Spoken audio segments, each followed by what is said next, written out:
أهلا بكم يا سكراتي وقلوبي. واو، ده ما كانش مطلوب، بس أنا متأكدة إن المغامرة التانية هتبقى أقل بلل. يا رجسة، ينفع تيجي تعدي بيضي قبل ما يفقس؟ أوه أيوة طبعا. يعني إيه؟ شكل شخصية رجسة الطيبة بطلت تأثر فيك يا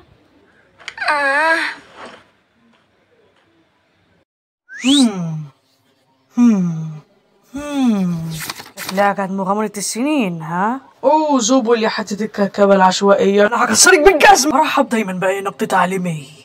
أو بتتجاهله؟ بس كده الكل يجي هنا ما عدا زبل حالا بالا. يا شباب، أنا عاوز أعمل مغامرات جديدة بدل اللي أنا بعملها، وأنا عاوز أسمع آرائكم الصادقة عنها دلوقتي. أنا عاوز أروح أنام. تمام، المغامرة الأولى هي إن أنتوا تروحوا مصنع الشوكولاتة بتاعي وتقتلوا واحد من شوكولاتة مفترسة. أما تاني واحدة إنه قلوبكم تروح لحرب ضد الجيش الأمريكي. أما المغامرة التالتة إنكم تعيشوا على جزيرة من الحرب النووي مع كلب متكلم بيكلمكم بسوء وبيعاملكم بسوء، أي منهم أفضل؟ ما أعرفش، كلهم يحملوا جانب مظلم. القصة ما بتكتملش إلا بجانب مظلم، في الإثارة والتشويق. ومننساش لمسة الجلو. هو أنت بتتكلم على إيه؟ أو ممكن نستخدم صندوق الاقتراحات مرة تانية، قبل كده استخدمناه وكان حلو يعني مش بطال. أوه عجبك؟ ده كان منعش نوعا ما إن احنا نجرب مغامرة في الحقيقة. أيوة، والمغامرة دي كانت بالنسبة لي يعني حلوة جدا. طب وانتوا ايه الكلام؟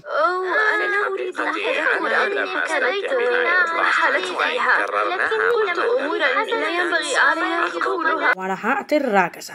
طيب ازاي ممكن ارضيكوا لو انتوا كلكم بتحبوا حاجات مختلفة؟ ببساطة سيب باب المغامرات مفتوح طول الوقت واحنا نختار أي حاجة وأي وقت. هو انت سامع يا بابل؟ شخصية صندوق اللعب عايزاني اسيب باب المغامرات مفتوح والذكاء الاصطناعي شغال طول الوقت.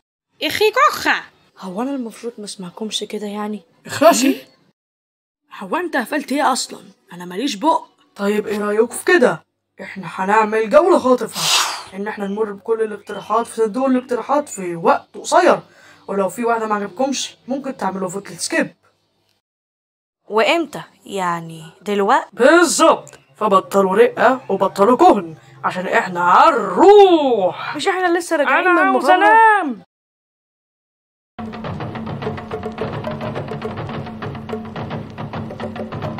ثواني، انا عارف المغامرة دي، أقسم بالله لو كانت واحدة من اقتراحاتك. اهلا يا شباب في حلقتنا النهاردة من